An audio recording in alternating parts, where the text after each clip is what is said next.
Je vous remercie, Monsieur le Président. Monsieur le Président, Madame, Messieurs les ministres, chers collègues. Madame le ministre, je voudrais exprimer une réserve. N'empêche que je voterai les autorisations et vous faire part d'une idée que j'ai. La réserve, c'est par rapport à notre adhésion à la Banque européenne de reconstruction et du développement. Il faut savoir effectivement, comme vient de le dire notre collègue Tafsir Choy, que cette banque est liée au FMI et à la Banque mondiale. Pour ceux-là qui pensent qu'en étant souverain, on ne discutera plus et qu'on se débarrassera du FMI et de la Banque mondiale, je ne veux pas doucher leur ardeur, mais je veux leur dire qu'il y a encore du chemin à faire. Et ces banques-là, ces institutions vont jusqu'à partager les mêmes instruments de contrôle et d'audit. L'audit dans BRD et du FMI, c'est des instances qui collaborent et qui coopèrent. Cela veut dire qu'on n'est pas tout à fait libre de faire ce qu'on veut quand on adhère à ces banques-là. N'empêche que nous devons y adhérer, mais nous devons savoir vers quoi nous allons, à qui nous parlons, et surtout qu'est-ce que nous pouvons obtenir. Parce que le Sénégal, il est souverain, je suis d'accord, mais il est dans le monde, il n'est pas isolé. Et le monde est organisé. Le monde de la finance internationale est encore beaucoup plus organisé que le monde de la politique. Donc on n'est pas tout à fait libre, on n'est pas tout à fait indépendant d'emprunter comme on veut dans les conditions que l'on veut. Ça, c'est un rappel. Maintenant, la Banque asiatique, tournée vers les infrastructures. Oui, d'ailleurs, de ce point de vue, les Asiatiques sont beaucoup plus libres que les Européens et le monde occidental en général. C'est bien d'y adhérer. Mais Madame le ministre, cette banque est tournée vers les infrastructures. L'Afrique, et vous le connaissez puisque vous êtes ministre de l'intégration africaine, a un agenda qui s'appelle l'agenda 2063. Dans l'agenda 2063, il y a un pilier fondamental du développement de l'Afrique qui s'appelle la ZLECAf. La ZLECAf, c'est le marché unique africain. L'Afrique, c'est 1,4 milliard de population. L'Afrique, c'est un PIB extrêmement important. L'Afrique, c'est un continent qui fait plus de 1 million de kilomètres carrés. L'Afrique, c'est une jeunesse en masse, nombreuse, entreprenante, dynamique et imaginative. Ce marché unique africain, qui s'appelle la ZLECAf, que nous avons mis en place, quand je dis nous, c'est bien sûr le Sénégal, n'a besoin que d'une chose, c'est de développer les infrastructures. Parce que tout le monde le sait, la libération du commerce, la circulation des services et des hommes, c'est le fondement de la relation commerciale et c'est le fondement du développement. Or, il a été démontré que seulement 13% des pays africains coopèrent et commercent entre eux. Tout le reste, c'est entre un pays d'Afrique et un pays du Nord ou un autre pays d'un autre continent. Donc, faire de telle sorte que cette adhésion nationale, qu'elle devienne une adhésion continentale. Travailler avec tous les autres États dans le cadre de l'Union africaine pour que nous puissions avoir une coopération à l'échelle du continent avec cette banque, développer les infrastructures, lancer les autoroutes du commerce africain pour que la ZLECAf soit une réalité vivante en Afrique. Et à partir de ce moment, on fera faire à notre continent un bond extrêmement important. Je vous remercie, Monsieur le Président. Jërëjëf, honorable.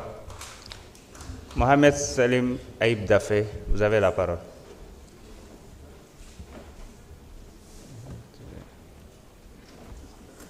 Il arrive.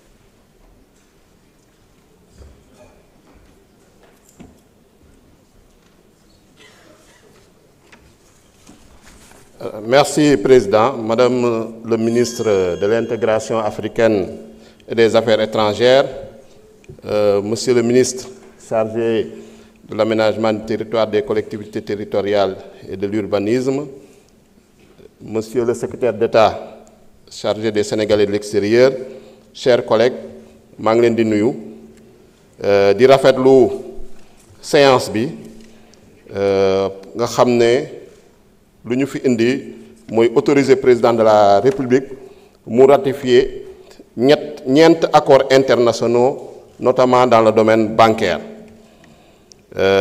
di wax ni rek amna sama collègue bu fi taxawone sank non inscrit donc qui a fait quelques amalgames ñu bëggone ko relever parce que je pense que mo ngi naan dañu renoncer à nos idéaux dañu renoncer à nos convictions et je m'inscris en faux contre ces amalgames là parce qu'il a parlé du FMI dama laaj fan nañu jël engagement ni dañuy génn FMI Fonds monétaire international donc parce qu'il dit qu'on est encore plus ancré dans le FMI.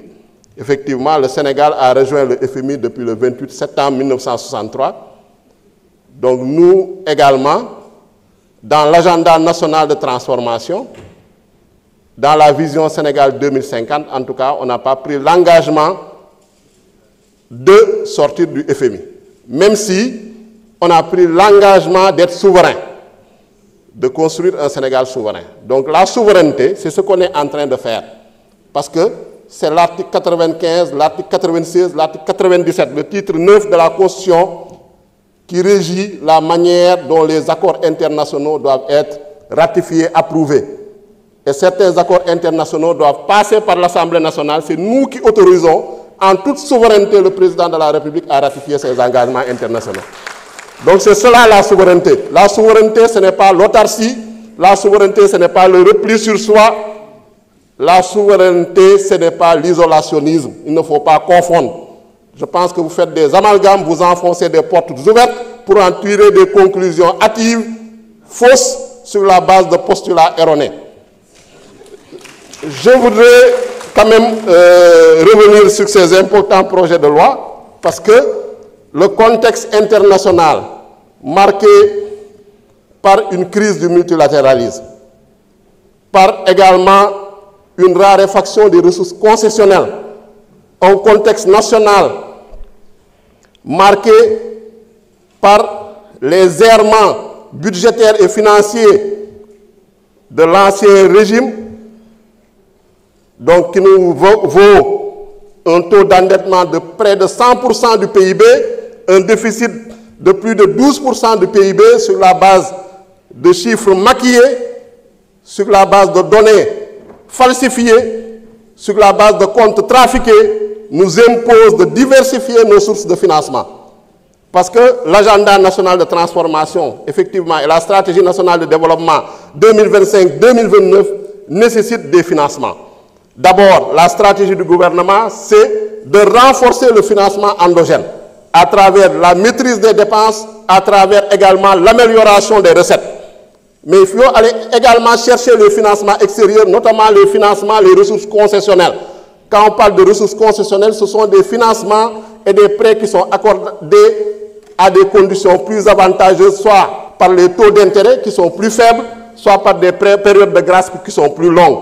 Et ça, ce qui peut nous amener à avoir beaucoup plus, parce qu'on a des ressources concessionnelles à travers, par exemple, la Banque mondiale, la Banque africaine de développement, la Banque islamique de développement, etc.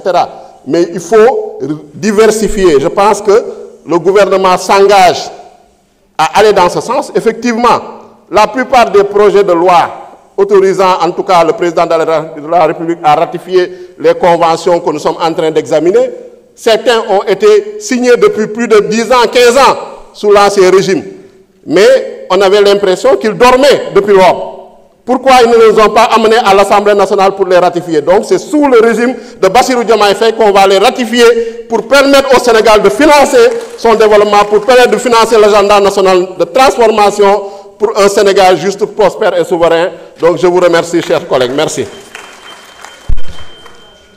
Jërëjëf, honorable Ayib Daffé. La liste des